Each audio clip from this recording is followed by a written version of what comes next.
Hello, everybody. My name is WizThrift, although also Colton, and I'm here with Christopher from the DM Conclave.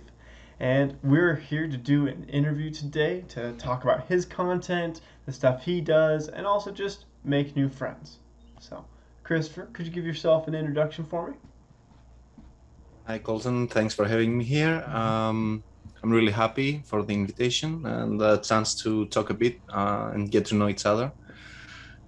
Um, DM Conclave started out in late 2019. We are three people at the moment. That's me. I'm Christopher, aka Polytropos, or aka DM Quicksilver Nice. on some of our products.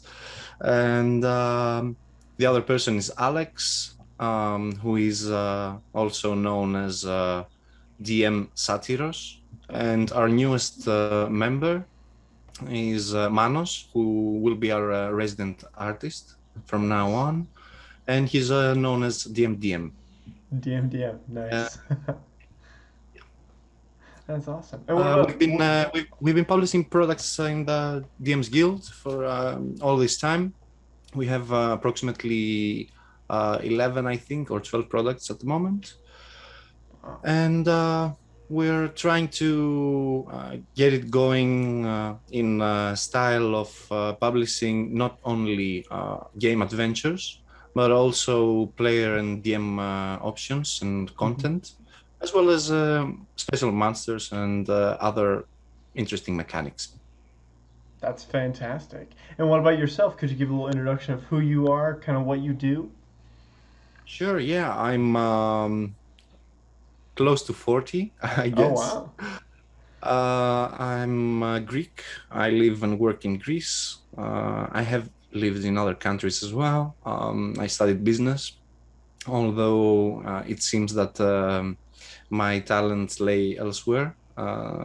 So I decided a couple of years ago to start working professionally and independently on writing and on music. I'm a writer, I'm a composer also, like a songwriter as well. And DM Conclave is something I created out of my love for role-playing games and especially Dungeons and Dragons. Yeah. So that's about it. My day job is I used to work for an NGO that helped people as a part of the administrative staff there, Mm. and as of late, I decided to focus just on my writings and other activities. That's fantastic. You're a man of many talents, I can see. Yeah, jack of many trades. Yeah. Yeah, Jug of Trade. That's awesome. That's awesome. Well, that's fantastic. It's so nice to meet you. And I know we did this before, but things got messed up, so we're doing it again. But hey, another chance to talk to you is awesome. So thank you Yeah. again I for mean, sitting down with me um, and yeah, I appreciate it. So, it's always yeah. enjoyable. So what were your origins with Dungeons and Dragons, or just I guess just role playing games in general? Um, I got into role play games at a pretty early age. I guess it was like 1996, 97, something like that. Mm-hmm. And my first encounter was with Dungeons and Dragons, the earliest editions. And I started playing the World of Mystara, Oh, okay. which is a bit ancient as D&D history goes. And I loved it from the first session. I continued playing non-stop, almost non-stop for many years thereafter, until I decided, like maybe 15 years ago, to start being a dungeon master and creating my own Nice. stuff. Very nice. I've tried all editions so far. My favorite, I have to say, was always the second advanced edition of Dungeons and Dragons. Okay. But I have also fully embraced the fifth edition, mainly due to the fact that it's so easy to get to know Yep. for new players. And it's also the addition that brought so many other people in the game that we would never otherwise have met. Yeah, So it's beautiful. that is beautiful. That is beautiful. Wow. So what makes second edition your favorite? I really enjoyed the second edition books because there was just so much lore, and Mhm. the lore went in depth. Even if you had no clue about what this strange new world is about and what possibilities you had or Yeah. options to create a character for yourself, I mean, it was all, everything was there in front of you, Hmm. from dietary customs to societies, alliances, the history of races, of the gods, of the sub races of the races. I mean, everything was there. It Hmm. was just beautiful work. You had everything at your disposal to make truly a character that felt a part of that world. That's what I really enjoyed. That's fantastic. Wow. Dang. And so, like, what would you say is your personal favorite thing to come out of Dungeons and Dragons? I think it's the people you meet and the intertwining of your imaginations, Yeah. like creating something as a collective consciousness, Hmm. something which in the end is almost surely not what you expected when you start playing, but almost as surely it's something everyone in the table enjoys and Yeah. will remember for many years. Yeah, I can definitely agree with the it not turning out as you expected. Um, a lot of times, a dungeon master's plans will just go right out the window. So I agree with that one right there. Most of the times, yeah. Yeah, yeah. You have to be prepared though. Yeah, you gotta prepare a little bit of everything just in case, because you Mhm. never know if your players are gonna defeat your bad guy or solve your puzzle in like way quicker than you expected, or maybe they won't and they'll just fail, and then you gotta prepare for backup plans for the failures. Exactly, yeah. Or they can even like befriend the main villain and derail the entire campaign. Yeah, you're like, oh man, their argument actually makes sense. Mhm. Yeah. It happens. It happens. Yeah. Do you have a favorite memory of just like of you becoming friends with people through role playing games? Well, actually, yeah, I've played with hundreds of people and Wow. met a lot of people from other countries as well. Mhm. Although I do prefer playing in my native language, which is Yeah. Greek, but I see that playing with people from other countries as well has really expanded my horizons, Mm. especially in terms of role playing and perhaps some standards about the game, which maybe, for example, maybe frequently seen here in Greece amongst players, but not in other countries as well, you know? Yeah. So that's pretty interesting. And I think one of the best some of the best experiences I've had were when I started promoting our adventures from DM Conclave with completely unknown people as part Mm. of the dungeon masters that participated at an event here in Thessaloniki. Mhm. We participated multiple times, and every time it was open for everyone that attended the event. Yeah. So that was quite challenging, like playing with complete strangers, Mhm. meeting them on the spot and making something together, you know? Yeah. So that was pretty magical. That's fantastic. Yeah, I've made so many friends and just doing these interviews with random people I meet on the internet. I've made so many friends through this game, and I think it's something that connects us all. Even though we all find different joys in different things, it's really beautiful and magnificent that we're able to find friends through these things. Exactly. It's as you said, it connects us. Mm-hmm. Yeah. No, It's beautiful. you mentioned just playing in your native tongue in Greek. What other parts of your culture that I really don't know much about have influenced you as a writer? As a writer, okay. Mm-hmm.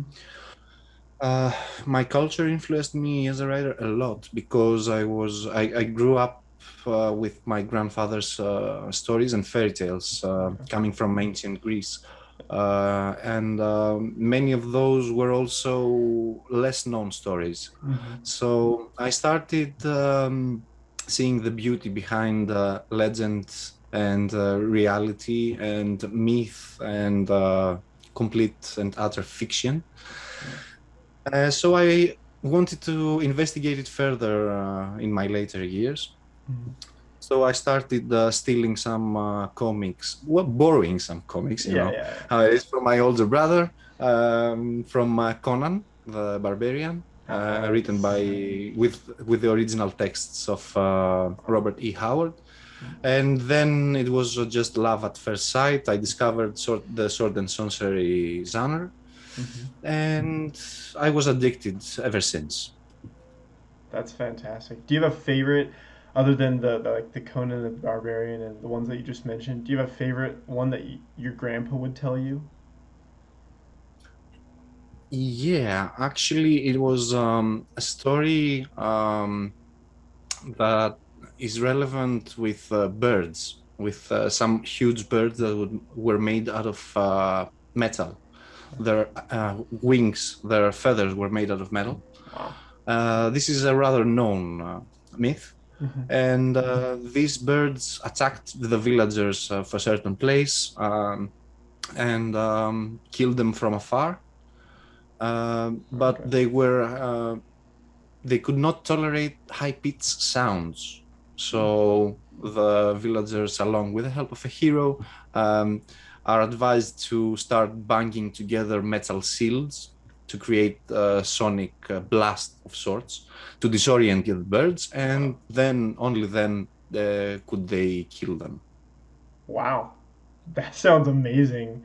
Dang. Yeah, Oh man, that's a really cool puzzle that you could definitely bring into a game where, maybe a player uses a thunder spell and then it like affects the monsters and then everybody's like, "Oh guys, do thunder or something."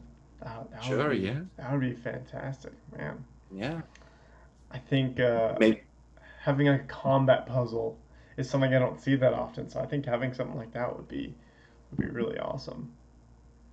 Yeah, combat puzzles are pretty rare and sometimes pretty dangerous as well. Uh-huh. Because if the party doesn't realize the trap or the riddle, they might actually die, every one of them. Yeah, that's For true. example, now you reminded me of one of my earliest adventures that I had created, where the players entered the dungeon and they had to explore it. And in one point, in one room, there was like a crystal obelisk floating in the middle, Okay. and bones everywhere. Once they got inside, the doors locked, and the bones started to come together and manifest into skeletons. Okay. So as soon as they killed the skeletons, after like one round or something like that, the skeletons just reunited and were recreated. My players Okay. had to kill like 7 waves of enemies before they realized they had to break the main glass obelisk. Yeah. Okay. Wow. Yeah, I mean, there's lots of jokes about players needing or having trouble solving like little kid riddles, but it really is true. Uh, Sometimes. yeah. Dang. Okay, And so it also happens that sometimes you might have like a complex uh-huh. problem for them to solve, and they hit it on the spot, right Yeah. on. Yeah. No, it is pretty funny to see like or sometimes they will just take it completely out of the box and out of the blue and just do something insane. You're like, you know what? I'm gonna give it to him because that was awesome. Sure, yeah, So that happens yeah, as well. Yeah. yeah. Dang. Okay, so now we've talked about you and your influences, your writing. What about the DM Conclave? You guys started in 2019. You published, you said 11 adventures, right? We have 11 products so far. Okay. Yeah, products. Some of them are adventures, others are DM mechanics Okay. or players options. Gotcha. So far, we started writing adventures because we found it easier Hmm. and as a method to adapt to the whole publication and Yeah. creating new stuff subject. And right now we have like seven, I think, adventures. Some of them are part of two separate collections that we're Okay. making for different levels. The first collection is the Trial by Fire series, which is like for levels 1 to 10. Okay. And the next scale is the Trial by Steel series. We have published just one adventure for these levels. It's from levels 11 to 15. Wow. But another adventure in this range is gonna be soon coming out. Wow. And of course, there will be a string of just separate standalone adventures for the highest levels, Yeah. but we haven't got there so far, Yeah. not yet. Wow. Other That's than that, oh, yeah, from adventures, we have like a special adventure for Halloween, which is cool. pretty dark. Okay. And we have another adventure which is a supplement for the official campaign setting where the players need to descend into Avernus. Nice, nice. I'm currently It a just player in Descent into Avernus, and so I can. There's lots of potential there for to do even more than they already have. So I love that. Yeah, that's it's a pretty open campaign, and you Yeah. can do lots of stuff and really improvise your players' doom or Yeah. well-being. You know. Yeah.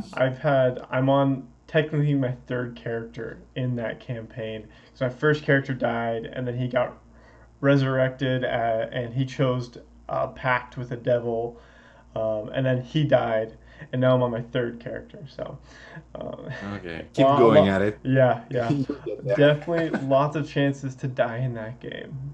So. Sure. That's fantastic. So my one of my questions about your adventures is, level 1 to 10 and then 11 to 15. I've written some adventures, but they're just like, one shots or 2 to 3 sessions.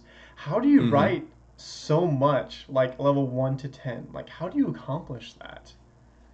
Well, these adventures are also one shots. Okay. They're made for separate levels, Oh, but they okay. can be strung together into a larger campaign as they all take place in the Forgotten Realms Okay. setting. Or you can adapt them to any setting you like from using the fifth edition. Okay. The adventures are structured using the actual lore of the world and sometimes evolving it or giving it a twist, or maybe just using it as a standing point to evolve the adventure itself, you know? Okay. So yeah, every adventure we made so far is set in the Forgotten Realms in Mhm. the latest era. That's 1494, 95, Yeah. something like that. And I think there are many more adventures to come as our goals were more than 30 adventures to create the two collections, at Wow. least to get you until level 15. Hmm. And from then on, we'll continue with the epic stuff. Nice, nice. We definitely need more epic adventures because I've found once you start getting to higher levels, it can be hard to write for your players. At least combat and some things like that. There Do are you, always stuff you can use as a DM to make things more challenging for your players. yeah. And in many of our products, we use that. For Mhm. example, creating new monsters that the players have never heard of, or challenging them with unique monsters that Okay. are fearsome and really challenging. Mhm. Using your environment, using traps, Mm.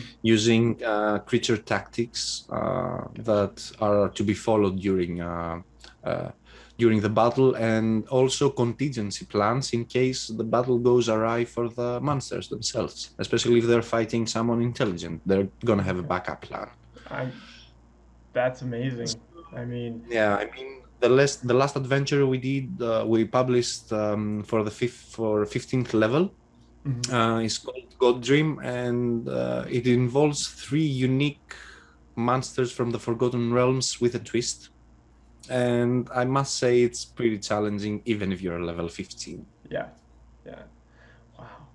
Do you have a favorite unique monster that you've created? Well, there is in one of our adventures. Actually, it's called Druid's Lament. It's for sixth level characters, Mhm. and in that adventure, I love every single monster because it's unique. It's something we created. You cannot find them elsewhere, and the players, so far, at least from the play tests, every single one of them loved this adventure due to the versatility and new stuff you can see inside. Nice. Very nice. Wow. That is really cool. Man, I'm really impressed with the attention to detail that you guys have. It was one reason why I got into writing adventures is because I just felt like Wizards of the Coast they do so much all the time that I feel like they kind of forget to deep dive and make more unique monsters and make things um, you know yeah, just more unique, I guess. And so I love finding content like yours at the DM Conclave that is just focused on just tons of unique monsters. And yeah, so Thank you. that's it's really amazing that you guys are doing this. We're trying to bring some of the beauty of the old stuff that had bracketed texts where the dungeon master could read to the players um, the monster's habitat, origin, and history. Same applies for new for new settlements that we might create. So yeah, we like that detail into lore that can be useful for the DM, not only to make the adventure a better Mhm. part of the world, but Yeah. also might inspire them to create and add their own stuff to it. Yep. I think that's kind of the goal is, you know, like I do enjoy playing modules. I do enjoy playing stuff from the official company, but there's so much out there that we can do ourselves. There's so many resources, and I think you guys are a very good um, resource, but also a very good example of how to do that. See, thank you. Yeah, Thanks. you're welcome. It means a lot, man. Yeah. Thanks. No, I love seeing people with awesome content. I love talking to people of all sizes of followings or creations, and yeah, I just think it's fantastic. So, do you guys have any subclasses that you have created that are pretty unique to you guys? Sure, yeah. From player content and options, we've created so far two subclasses. Okay. Actually, the one subclass is for the wizard class, and it's an entirely new, rather old and forgotten and Okay. forbidden school of magic. Nice. Except from the subclass, there's also a new school of magic with specific spells. Mhm. Like it has like 30 spells Wow. from all levels. That's the Psychomancer, and the subclass has to do with the manipulation and the usage of souls, and that's why it has been Okay. forbidden. It's a really interesting and it's a really interesting subclass as to it gives you the opportunity for lots of role playing, Hmm. as it highly depends on the type of personality that you want your character to have. Gotcha. So the spells they choose will usually tend towards their own personality as they deal with souls. And also inside there's magic item that is pertinent only to this subclass, and it scales as you level up. Wow, that's Um, an interesting concept. the That's the cool. other uh, the other player options book that we created is rather larger, and it involves everything one will ever need for the druid class. We have five different subclasses. Okay. There is the structure and the organizations of druids in the world, based on already existing lore, and creating also our own stuff, both for the circles and for the organizations as well. Wow. There is a detailed mentioning of the structure within any druidic circle, concerning like the ranks Wow. they have, and at which levels you can attain them, and what Hmm. benefits you gain when you achieve those ranks. And that's half the book, and the Yeah. other half of the book is a few character backgrounds, some options for crafting items only from a given background you will Hmm. find in the book, Okay. and a detailed catalog of no less than 50 unique herbs with unique properties of their own, Wow. as well as 20 recipes for using those herbs and ways to harvest them, where to find them, in what number. Man, that is so much content right there. Yeah, that How was quite a challenge. It yeah. was really challenging. It took us a great deal of time to get it together, Hmm. but I think the result has had some really good comments, Hmm. and people enjoy it. Yeah. Yeah. Wow. I mean, hey, if you put in the work and you guys are making this original stuff, I'd say, hey, people must love it because otherwise you probably wouldn't still be making it and you wouldn't be Well, putting so sure. much It's work not like into we're this stuff. making thousands of dollars out Yeah, of it, you yeah, know. yeah, yeah. But I mean, but like that's part of the joy of even if you're not making thousands of dollars. That's part of the joy of making content Yeah, I is mean, the joy is when the real joy is when someone leaves a comment or contacts us and says, I tried your stuff. It's really great. yeah. Please make something about that. And we get inspiration and strength to continue creating. Hmm. Wow. Well, I just have a few more questions and one of them is what's coming in the future? What's something that you guys maybe you can't talk about a lot, but what's a little hint of some stuff you guys are working on? Well, first of all, I should inform you about our latest publication, which is Okay. rather unique in a sense. Um, it's called Versus Magica. It has been published for like a couple of weeks now, I guess. Yeah, I just saw that. And it's incantations, spell rhyming incantations for every official fifth edition spell out there. Wow.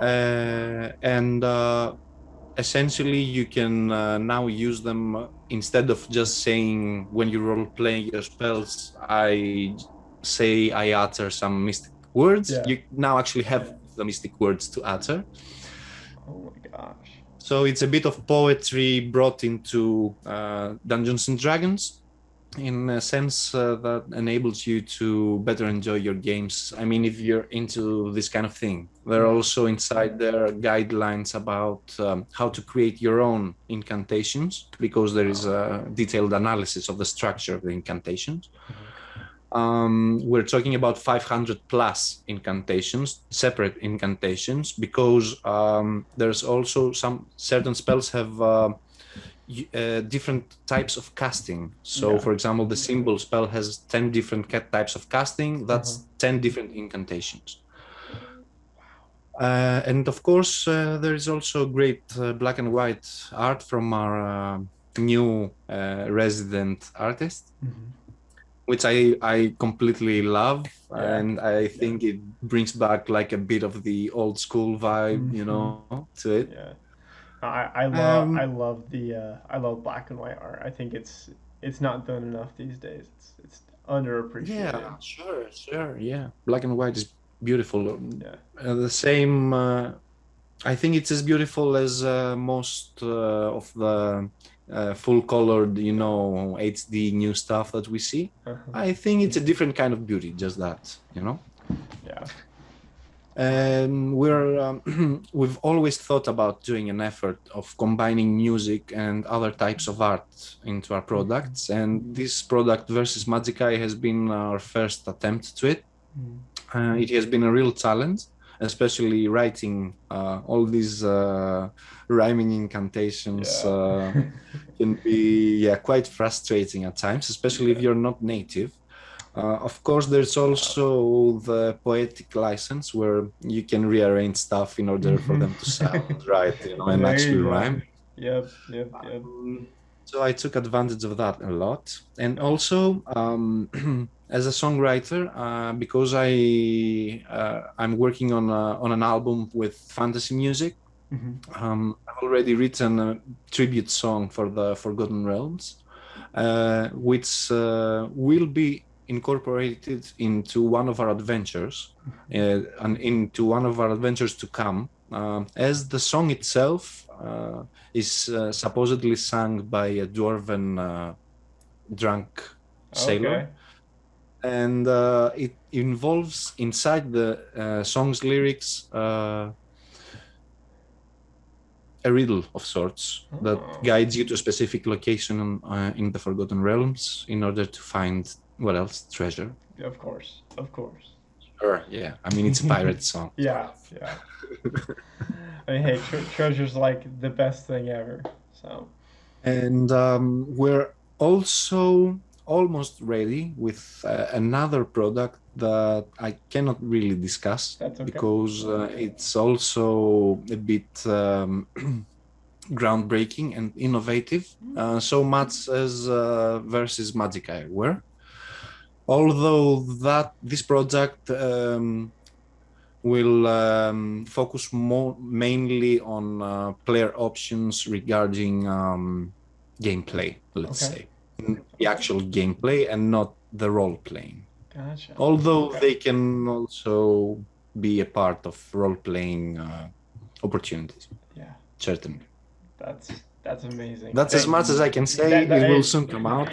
that's enough. That's I'm just I didn't I didn't know about the versus Magic A, and so I'm really excited to play a spellcaster because I love just digging into things and actually saying how I cast the spell and so yeah I'm excited.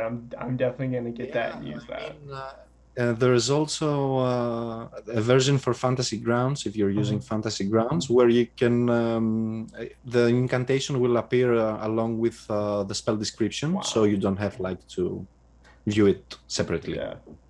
Wow. That's amazing. Dang. Yeah, that's Christopher, nice. I am really impressed with you guys over the DM's Conclave. Even more impressed now than I was a couple weeks ago when we talked about this before. So, dang, that I'm really happy we were able to do this again. Dang. Sure, Okay. sure, yeah, And definitely. I my, will be happy to. yeah, and my last question for you, Christopher, is what is your favorite color? My favorite color. Mm-hmm. Okay. My favorite color is orange. Used to be orange, like really vivid orange. Mm-hmm. But as of the last years, I guess it's sky blue. Sky blue. That's nice. That's nice. Just like my shirt. Yeah, sure. Yeah, exactly. Fantastic. Well, Christopher, can you just give out all of your information and stuff, so where people can find you, where they can find the DM Conclave stuff? Sure. We have a Facebook page. We have an Instagram page. Just type DM Conclave and we'll appear. We have our own site where you can check out all our stuff together and also links inside the site that will guide you directly to the DM's Guild. You can subscribe to our newsletter for special discounts Sweet. and offers, and of course, our news for adventures and stuff to come. Fantastic. And all that stuff will be in the link of the description of this video. Awesome. Well, Christopher, thank you so much again for sitting Thank down you. with me and Also. and just taking the time to set this up and to just gush about D&D and the stuff that you make. I appreciate it. Thank you. I'll be happy to do this again whenever you like. Awesome. It was really enjoyable for me as well. Yeah, Thank you. I definitely have some projects coming up in the near future that you'll be seeing coming down the next couple of weeks, and so I'm excited for it. So I will definitely contact you again because I love your insight, and I definitely need to pick your brain to get more information. It's like a gold mine. Sure, sure. So Thank you. awesome. Thank you. Take Well, care. you have a great night in Greece since you guys are so much more ahead of us, and thank you. Yeah. Thank you. I'll see You you too. later, man. Bye. Thank you. Bye bye.